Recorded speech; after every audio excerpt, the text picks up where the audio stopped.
ਜੀ ਡਾਕਟਰ ਸਾਹਿਬ, ਸਾਡੇ ਕੋਲ ਅਗਲਾ YouTube ਕਮੈਂਟ ਆਇਆ ਹੈ ਸੁਰਜੀਤ ਕਾਲੋਂ ਜੀ ਦਾ। ਸਾਡੀ ਕੈਪਟਨ ਅਮਰਿੰਦਰ ਸਿੰਘ ਅਤੇ ਸੁਖਬੀਰ ਬਾਦਲ ਬਾਰੇ ਵੀਡੀਓ ਤੇ ਇਹ ਲਿਖਦੇ ਹਨ, ਕਿਸੇ ਵੀ ਪਾਰਟੀ ਦਾ ਲੀਡਰ ਮੋਨਾ ਜਾਂ ਪੱਗ ਬਣ ਕੇ ਆਪਣੇ ਆਪ ਨੂੰ ਸਿੱਖ ਕਹਿੰਦਾ ਹੈ, ਬਹੁਤ ਹੀ ਚੰਗੀ ਗੱਲ ਹੈ, ਪਰ ਜੇਕਰ ਸਿੱਖਾਂ ਦੇ ਮਸਲੇ ਬਾਰੇ ਗੱਲ ਕਰਨ ਤੋਂ ਘਬਰਾਉਂਦਾ ਹੈ, ਉਸ ਦਾ ਚਿੱਤਰਾਂ ਨਾਲ ਸਵਾਗਤ ਕਰਨਾ ਚਾਹੀਦਾ ਹੈ। ਇਹ ਕੰਮ ਜਿੰਨੀ ਜਲਦੀ ਹੋਵੇਗਾ ਉਨਾ ਛੇਤੀ ਖਾਲਿਸਤਾਨ ਬਣੂਗਾ। ਜੀ ਡਾਕਟਰ ਸਾਹਿਬ।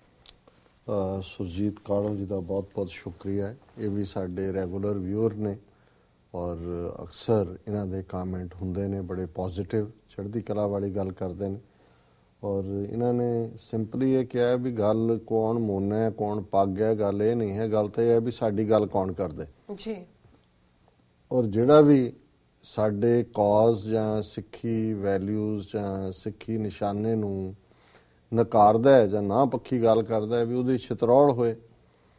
ਹੁਣ ਇਹ ਤਾਂ ਦੇਖੋ ਹੁਣ ਕਿਹਨੇ ਛਤਰੌਲ ਕਰਨੀ ਹੈ, ਇਹ ਤਾਂ ਛਤਰੌਲ ਕਰਨ ਵਾਲਿਆਂ ਦਾ ਜ਼ਿੰਮਾ ਹੈ। ਬਟ ਮਕਸਦ ਉਹਨਾਂ ਦੇ ਕਹਿਣ ਦਾ ਇਹੀ ਹੈ ਕਿ ਵੀ ਇਨ ਦਾ ਐਂਡ ਆਫ ਦਾ ਡੇ ਸਾਨੂੰ ਸਾਡਾ ਕ੍ਰਾਈਟੇਰੀਆ ਇਹੀ ਹੋਣਾ ਚਾਹੀਦਾ ਵੀ ਕੌਣ ਸਾਡੇ ਨਾਲ ਖਲੋਂਦਾ ਹੈ। ਜੀ ਜੀ।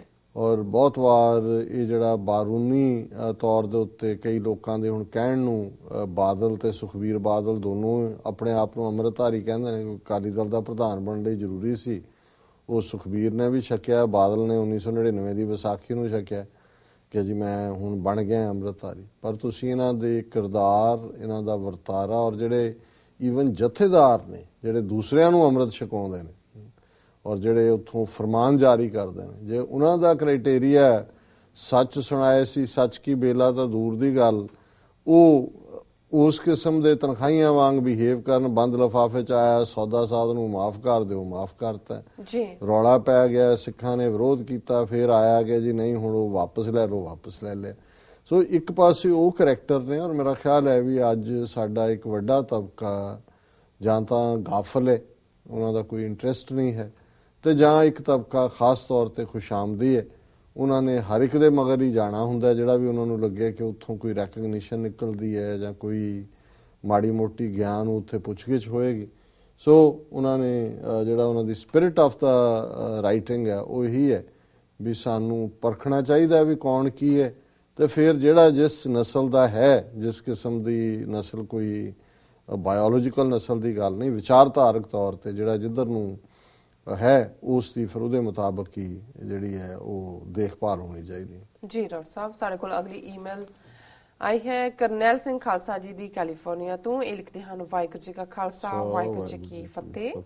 ਬੇਨਤੀ ਹੈ ਕਿ ਸਰਬੱਤ ਖਾਲਸਾ 15 ਦੇ ਮਤਿਆਂ ਅਨੁਸਾਰ ਵਰਲਡ ਸਿੱਖ ਪਾਰਲੀਮੈਂਟ ਦੇ ਗਠਨ ਲਈ ਸੁਣਿਆ ਹੈ, ਇਸ ਲਈ ਕਿਤੇ ਕੰਮ ਹੋ ਰਿਹਾ ਹੈ। ਜੇ ਇਹ ਕੰਮ ਉੱਤਰੀ ਅਮਰੀਕਾ ਵਿੱਚ ਵੀ ਹੋ ਰਿਹਾ ਹੈ ਤਾਂ ਸਾਡੀ ਰਾਏ ਹੈ ਕਿ ਇਸ ਲਈ ਪਿੰਡ ਸ਼ਹਿਰ ਪੱਧਰ ਤੋਂ ਗੁਰਸਿੱਖਾਂ ਦੀਆਂ 5-5 ਕਮੇਟੀਆਂ, ਮੈਂਬਰੀ ਕਮੇਟੀਆਂ ਪੂਰੇ ਵੇਰਵੇ ਇੱਕ ਵੱਖਰੀ ਈਮੇਲ ਵਿੱਚ ਭੇਜ ਰਿਹਾ ਹਾਂ ਬਣਾਈਆਂ ਜਾਣ ਅਤੇ ਸਰਬੱਤ ਖਾਲਸੇ ਦੀ ਥਾਂ ਸਰਬੱਤ ਖਾਲਸੇ ਦਾ ਦਰਬਾਰ 2016 ਤੋਂ ਸ਼ੁਰੂ ਕੀਤਾ ਜਾਵੇ ਅਤੇ ਉਸ ਦੌਰਾਨ 2-2 ਮਿੰਟ ਦੇ ਭਾਸ਼ਣਾਂ ਦੀ ਥਾਂ ਸਾਰੇ ਖਾਲਸਾ ਪੰਥ ਦੇ ਪਿੰਡ ਪੱਧਰ ਤੋਂ ਸੁਝਾਅ ਲਏ ਜਾਣ ਅਤੇ ਉਹਨਾਂ ਅਨੁਸਾਰ ਸਰਬੱਤ ਖਾਲਸੇ ਦੇ ਦਰਬਾਰ ਵਿੱਚ ਗੁਰਮਤੇ ਪਾ ਕੇ ਨੀਤੀਆਂ ਬਣਾਈਆਂ ਜਾਣ ਅਤੇ ਲਾਗੂ ਕੀਤੀਆਂ ਜਾਣ। ਦੂਸਰਾ, ਜਿਵੇਂ ਯੂਬਾ ਸਿਟੀ ਵਿਖੇ 31 ਅਕਤੂਬਰ 2015 ਨੂੰ ਮੀਟਿੰਗ ਹੋਈ, ਉਸ ਦੀ ਥਾਂ ਕੋਈ ਅਜਿਹਾ ਸਿਸਟਮ ਬਣਾਇਆ ਜਾਵੇ ਕਿ ਹਰ ਇੱਕ ਨੂੰ ਆਸਾਨੀ ਨਾਲ ਆਪਣੇ ਵਿਚਾਰ ਰੱਖਣ ਦਾ ਮੌਕਾ ਮਿਲੇ ਅਤੇ ਉਹਨਾਂ ਦੀ ਕਦਰ ਵੀ ਪਵੇ। ਧੰਨਵਾਦ ਜੀ। ਵਾਹਿਗੁਰੂ ਜੀ ਕਾ ਖਾਲਸਾ ਵਾਹਿਗੁਰੂ ਜੀ ਕੀ ਫਤਿਹ। ਜੀ ਡਾਕਟਰ ਸਾਹਿਬ। ਸਰ ਕਰਨੈਲ ਸਿੰਘ ਖਾਲਸਾ ਜੀ ਦਾ ਬਹੁਤ ਬਹੁਤ ਸ਼ੁਕਰੀਆ, ਉਹਨਾਂ ਨੇ ਸਾਨੂੰ ਫਰੀਮੌਂਟ ਕੈਲੀਫੋਰਨੀਆ ਤੋਂ ਲਿਖਿਆ।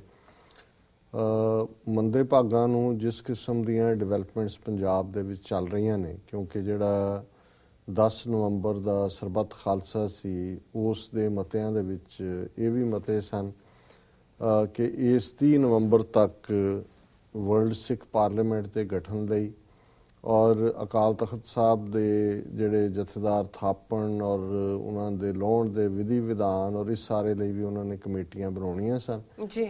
ਪਰ ਕਿਉਂਕਿ 24 ਘੰਟੇ ਦੇ ਵਿੱਚ ਹੀ ਉਹਨਾਂ ਦੀ ਗ੍ਰਿਫਤਾਰੀ ਦੇ ਹੁਕਮ ਕੱਢ ਦਿੱਤੇ ਗਏ ਔਰ ਉਹ ਸਾਰੇ ਇਸ ਵੇਲੇ ਦੇਸ਼ ਧਰੋਹ ਦੇ ਕੇਸ ਥੱਲੇ ਤਿੰਨੋਂ ਹੀ ਜਥੇਦਾਰ ਜੇਲ੍ਹ 'ਚ ਨੇ। ਭਾਈ ਜਗਤਾਰ ਸਿੰਘ ਹਵਾਰਾ ਨਾਲ ਵੀ ਕੋਈ ਜਿਹੜਾ ਸੰਪਰਕ ਉਹਨਾਂ ਦੇ ਵਕੀਲਾਂ ਤੋਂ ਬਿਨਾਂ ਬਾਕੀਆਂ ਦਾ ਨਹੀਂ ਹੈ, ਉਹਨਾਂ ਨੂੰ ਈਵਨ ਪੇਸ਼ੀ ਲਈ ਵੀ ਉਹ ਵੀਡੀਓ ਕਾਨਫਰੰਸਿੰਗ ਕਰਦੇ ਨੇ। ਸੋ ਇਹ ਜ਼ਰੂਰ ਸਾਹਮਣੇ ਆਇਆ ਵੀ ਸ਼ਾਇਦ ਉਹਨਾਂ ਨੇ ਇਹ ਤਰੀਕ ਅੱਗੇ ਐਕਸਟੈਂਡ ਕਰ ਦਿੱਤੀ ਕਿਉਂਕਿ 30 ਨਵੰਬਰ ਤਾਂ ਲੰਘ ਗਿਆ।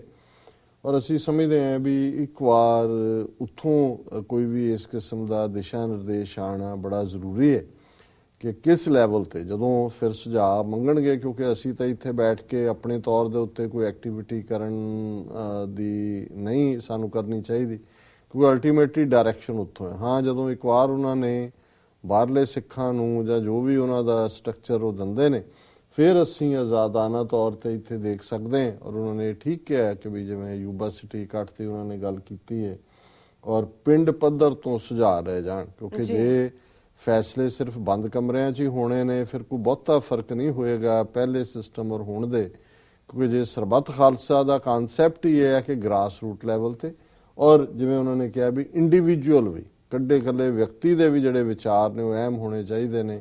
ਔਰ ਇਸ ਸਾਰੇ ਨੂੰ ਜਿਹੜਾ ਫਿਰ ਕਮੇਟੀਆਂ ਬਣਾਈਆਂ ਜਾਣ, 5 ਮੈਂਬਰੀ ਕਮੇਟੀਆਂ, ਔਰ ਇਹੀ ਇੱਕ ਨੁਮਾਇੰਦਾ ਇਕੱਠ ਫਰਦਰ ਉਸ ਚੋਂ ਨਿਕਲੇ। ਸੋ ਇਹ ਬੜੇ ਭਾਵਨਾ ਵਾਲੇ ਔਰ ਲਗਾਤਾਰਤਾ ਨਾਲ ਬਹੁਤਿਆਂ ਲਈ ਤਾਂ ਸਰਬੱਤ ਖਾਲਸਾ ਸ਼ਬਦ ਅੱਜ 2015 ਚ ਬਹੁਤਿਆਂ ਨੇ ਸੁਣਿਆ ਹੋਏਗਾ, ਜਿਹੜੀ ਨਵੇਂ ਖਾਸ ਤੌਰ ਤੇ ਜਨਰੇਸ਼ਨ ਨੇ, ਇਹ ਲੰਬੇ ਵਕਤ ਤੋਂ ਇਸ ਵਿਚਾਰ ਨਾਲ ਕਿ ਭਾਈ ਦੁਨੀਆ ਦੇ ਸਿੱਖ ਔਰ ਖਾਸ ਤੌਰ ਤੇ ਬਾਹਰਲੇ ਸਿੱਖ ਆਪਣਾ ਕੀ ਰੋਲ ਅਦਾ ਕਰ ਸਕਦੇ ਨੇ, ਉਹਦੇ ਬਾਰੇ ਸਾਨੂੰ ਐਕਟੀਵਿਟੀ ਕਰਨ ਦੀ ਲੋੜ ਹੈ। ਸੋ ਅਸੀਂ ਜਿਉਂ ਹੀ ਪਿੱਛੋਂ ਥੋੜੀ ਬਹੁਤ ਡਾਇਰੈਕਸ਼ਨ ਆਉਂਦੀ ਹੈ ਤੇ ਅਸੀਂ ਆਪਣੀਆਂ ਸੇਵਾਵਾਂ ਜ਼ਰੂਰ ਇਸ ਨੋਬਲ ਪ੍ਰੋਜੈਕਟ ਦੇ ਲਈ ਦੇਵਾਂਗੇ। ਸਰ ਕਰਨੈਲ ਸਿੰਘ ਖਾਲਸਾ ਜੀ ਦਾ ਸ਼ੁਕਰੀਆ, ਉਹਨਾਂ ਨੇ ਸਾਨੂੰ ਲਿਖਿਆ। ਜੀ ਡਾਕਟਰ ਸਾਹਿਬ, ਹੁਣ ਸਾਡੇ ਦਰਸ਼ਕਾਂ ਦੱਸੋ ਅੱਜ ਦਾ ਵਿਚਾਰ। ਅੱਜ ਦੇ ਵਿਚਾਰ ਲਈ ਅਸੀਂ ਚੌਬੋਲੇ ਮਹੱਲਾ 5ਵਾਂ ਦੇ 2 ਸ਼ਲੋਕ ਪਿਕ ਕੀਤੇ ਨੇ। ਜੀ। ਜਪ ਤਪ ਸੰਜਮ ਹਰਖ ਸੁਖ, ਮਾਨ ਮਹਤ ਔਰ ਗਰਭ, ਮੂਸਣ ਨਿਮਖਕ ਪ੍ਰੇਮ ਪਰ, ਵਾਰ ਵਾਰ ਦਿਓ ਸਰਬ। ਮੂਸਨ ਮਰਮ ਨਾ ਜਾਣੇ, ਮਰਤ ਹਿਰਤ ਸੰਸਾਰ, ਪ੍ਰੇਮ ਪਿਰਮ ਨਾ ਬੇਦਿਓ, ਉਰਝਿਓ ਮਿਥ ਵਿਵਹਾਰ। ਜੀ। ਹੁਣ ਮੂਸਣ ਮਨ ਨੂੰ ਸਮਝਾਉਣ ਲਈ ਜਾਂ ਆਪਣੇ ਮਨ ਨੂੰ ਕਹਿਣ ਲਈ ਇੱਕ ਕਰੈਕਟਰ ਦੇ ਤੌਰ ਤੇ ਵੀ ਵਰਤਿਆ ਸ਼ਬਦ ਹੈ, ਕਿਉਂਕਿ ਚੌਬੋਲਿਆਂ 'ਚ ਮੂਸਣ ਸ਼ਬਦ ਬਾਰ-ਬਾਰ ਜਿਹੜਾ ਉਹ ਰਿਪੀਟ ਹੁੰਦਾ ਹੈ। ਮੂਸਣਾ ਲੁੱਟੇ ਜਾਣ ਨੂੰ ਵੀ ਕਹਿੰਦੇ ਨੇ, ਔਰ ਆਪਣੇ ਆਪ ਨੂੰ ਸਮਝਾਉਣ 'ਚ ਵੀ ਹੈ ਕਿ ਤੂੰ ਲੁੱਟਿਆ ਜਾ ਰਿਹਾ, ਤੇਰਾ ਸਮਾਂ ਜਾ ਰਿਹਾ ਹੈ। ਔਰ ਮੈਂ ਅੱਜ ਹੀ ਸਵੇਰੇ ਜਦੋਂ ਪਾਠ ਕਰ ਰਿਹਾ ਸੀ ਤੇ ਵਣਜਾਰਿਆ ਮਿੱਤਰਾ ਦੇ ਥੱਲੇ ਗੁਰੂ ਨਾਨਕ ਸਾਹਿਬ, ਗੁਰੂ ਅਮਰਦਾਸ ਜੀ, ਗੁਰੂ ਰਾਮਦਾਸ, ਗੁਰੂ ਅਰਜਨ ਸਾਹਿਬ ਦੇ ਸ਼ਬਦ ਨੇ, ਔਰ ਕਿਵੇਂ ਉਹਨਾਂ ਨੇ ਸਿਸਟੇਮੈਟਿਕਲੀ ਬਚਪਨ ਤੋਂ ਸ਼ੁਰੂ ਕੀਤਾ ਕਿ ਵੀ ਬਚਪਨ 'ਚ ਹੋਇਆ, ਫਿਰ ਤੂੰ ਜਵਾਨ ਹੋਇਆ, ਫਿਰ ਬੁੱਢਾ ਹੋਇਆ, ਫਿਰ ਇਹਦਾ ਐਂਡ ਤੁਰ ਗਿਆ। ਔਰ ਇਸੇ ਤਰ੍ਹਾਂ ਵਣਜਾਰਿਆ ਮਿੱਤਰਾ ਕਿ ਤੂੰ ਕਿਹੋ ਜਿਹੀ ਵਣਜ ਕੀਤੀ ਹੈ, ਜ਼ਿੰਦਗੀ 'ਚ ਸਭ ਕੁਝ ਰੁਲਦਾ ਜਾ ਰਿਹਾ। ਸੋ ਜਪ ਤਪ ਸੰਜਮ ਹਰਖ ਸੁਖ, ਮਾਨ ਮਹਤ ਔਰ ਗਰਭ। ਹੁਣ ਗੁਰੂ ਸਾਹਿਬ ਫਰਮਾਉਂਦੇ ਨੇ ਕਿ ਜਪ ਹੋਏ ਲਗਾਤਾਰਤਾ ਨਾਲ ਕਿਸੇ ਚੀਜ਼ ਨੂੰ ਜਪਣਾ, ਤਪ ਹਾਰਡਸ਼ਿਪ ਹਠ ਯੋਗ, ਸੰਜਮ ਇੰਦਰੀਆਂ ਦੇ ਉੱਤੇ ਕੰਟਰੋਲ ਕਰਨ ਦੇ ਲਈ ਡਿਸਿਪਲਿਨ, ਹਰਖ ਸੁਖ ਖੁਸ਼ੀ, ਮਾਣ ਮਹਤ ਔਰ ਗਰਭ। ਮਹਤ ਹੁੰਦਾ ਹੈ ਵਡਿਆਈ, ਮਾਣ ਇੱਜ਼ਤ, ਗਰਭ ਜਿਹੜਾ ਹੈ ਹੰਕਾਰ। ਮੂਸਨ ਨਿਮਕ ਪ੍ਰੇਮ ਪਰ, ਵਾਰ ਵਾਰ ਦਿਓ ਸਰਬ। ਉਹ ਕਹਿੰਦੇ ਨੇ ਕਿ ਵੀ ਇਹਨਾਂ ਸਾਰੀਆਂ ਚੀਜ਼ਾਂ ਨੂੰ ਜੇ ਮੈਨੂੰ ਇੱਕ ਅੱਖ ਝਪਕਣ ਦੇ ਸਮੇਂ ਜਿੰਨਾ ਵੀ ਪਿਆਰ ਮਿਲ ਜਾਏ ਤੇ ਮੈਂ ਇਹ ਸਾਰੀਆਂ ਚੀਜ਼ਾਂ ਜਪ ਤਪ ਸੰਜਮ ਮਾਨ ਸਭ ਉਸ ਤੋਂ ਕੁਰਬਾਨ ਕਰਦੇ। ਤੇ ਦੂਸਰੇ ਸ਼ਲੋਕ ਕਹਿੰਦੇ ਮੂਸਨ ਮਰਮ ਨਾ ਜਾਣੇ, ਮਰਤ ਹਿਰਤ ਸੰਸਾਰ, ਕਿ ਇਹ ਮੇਰੇ ਮਨ ਤੂੰ ਇਸ ਭੇਤ ਨੂੰ ਨਹੀਂ ਜਾਣਦਾ, ਮਰਮ ਨੂੰ ਨਹੀਂ ਜਾਣਦਾ ਕਿ ਆਤਮਿਕ ਤੌਰ ਤੇ ਸਾਰਾ ਸੰਸਾਰ ਮਰਿਆ ਹੋਇਆ ਜਾਂ ਮਰ ਰਿਹਾ। ਪ੍ਰੇਮ ਪਿਰਮ ਨਾ ਬੇਦਿਓ, ਉਰਜਿਓ ਮਿਥ ਵਿਵਹਾਰ, ਕਿ ਇਹ ਸੰਸਾਰ ਪਿਆਰੇ ਦੇ ਪ੍ਰੇਮ ਦੇ ਵਿੱਚ ਨਹੀਂ ਡੁੱਬਿਆ, ਪਿਆਰੇ ਦੇ ਪਿਆਰ ਨੂੰ ਆਪਣਾ ਆਪਾ ਸਮਰਪਿਤ ਨਹੀਂ ਕੀਤਾ, ਉਸ ਦੇ ਪਿਆਰ ਵਿੱਚ ਨਹੀਂ ਆਇਆ। ਪ੍ਰੇਮ ਪਿਰਮ ਨਾ ਬੇਦਿਓ, ਬੇਦਿਓ ਹੁੰਦਾ ਕਿ ਉਸ ਦੇ ਨਾਲ ਜੁੜਿਆ ਨਹੀਂ, ਉਹਨੇ ਵਿੰਨਿਆ ਨਹੀਂ ਹੈ। ਜਿਵੇਂ ਕਬੀਰ ਸਾਹਿਬ ਨੇ ਕਿਹਾ ਕਿ ਕਬੀਰ ਸਤਗੁਰ ਸੂਰਮੇ, ਵਾਇਆ ਬਾਣ ਜੋ ਏਕ, ਲਾਗਤ ਹੀ ਭੋਏ ਗਿਰ ਪਰਿਆ, ਪਰਾ ਕਲੇਜੇ ਛੇਕ। ਕਿ ਐਸਾ ਪ੍ਰੇਮ ਦਾ ਇੱਕ ਤੀਰ ਆ ਕੇ ਦਿਲ ਦੇ ਵਿੱਚ ਵੱਜਾ ਕਿ ਉਸ ਨੇ ਜ਼ਮੀਨ ਤੇ ਸੁੱਟ ਦਿੱਤਾ ਹੈ, ਯਾਨੀ ਕਿ ਉਸ ਪਿਆਰੇ ਦੇ ਸਾਹਮਣੇ ਮੈਂ ਨਤਮਸਤਕ ਹੋ ਗਿਆ। ਪ੍ਰੇਮ ਪਿਰਮ ਨਾ ਬਾਧਿਓ, ਉਰਜਿਓ ਮਿਥ ਵਿਵਹਾਰ, ਕਿ ਸੰਸਾਰ ਮਿੱਥਿਆ ਹੁੰਦਾ, ਝੂਠੇ ਵਿਵਹਾਰ ਦੇ ਵਿੱਚ ਇਹਨੂੰ ਸੱਚ ਸਮਝ ਕੇ ਆਪਣਾ ਵਕਤ ਜ਼ਾਇਆ ਕਰ ਰਿਹਾ। ਪਰ ਜਿਹੜੀ ਪ੍ਰੇਮ ਦੀ ਖੇਡ ਹੈ, ਉਸ ਪਿਆਰੇ ਦੇ ਨਾਲ ਇੱਕ ਮਿਕਤ ਹੈ, ਪਿਆਰੇ ਨੂੰ ਆਪਾ ਦੇਣਾ ਹੈ, ਔਰ ਰੱਬ ਦੇ ਨਾਲ ਜਿਨ ਪ੍ਰੇਮ ਕੀਓ ਤਿਨ ਹੀ ਪ੍ਰਭ ਪਾਇਓ। ਇਹ ਸਭ ਤੋਂ ਸੁਖੈਨ ਰਸਤਾ ਹੈ, ਇਸ ਤੋਂ ਸੰਸਾਰ ਭਗੌੜਾ ਹੈ। ਸੋ ਇਹ ਅੱਜ ਦਾ ਵਿਚਾਰ ਹੈ ਜੀ। ਡਾਕਟਰ ਸਾਹਿਬ ਤੁਹਾਡਾ ਬਹੁਤ ਬਹੁਤ ਸ਼ੁਕਰੀਆ, ਤੁਸੀਂ ਅੱਜ ਦਾ ਵਿਚਾਰ ਸਾਡੇ ਦਰਸ਼ਕਾਂ ਨਾਲ ਸਾਂਝਾ ਕੀਤਾ। ਇਸ ਨਾਲ ਆਪਣੇ ਵਿਊਅਰਸ ਕੋਲ ਲੈਣੇ ਇਜਾਜ਼ਤ।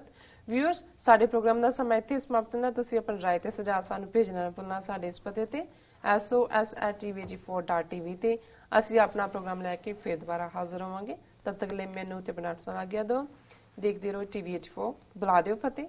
ਵਾਹਿਗੁਰੂ ਜੀ ਕਾ ਖਾਲਸਾ, ਵਾਹਿਗੁਰੂ ਜੀ ਕੀ ਫਤਿਹ।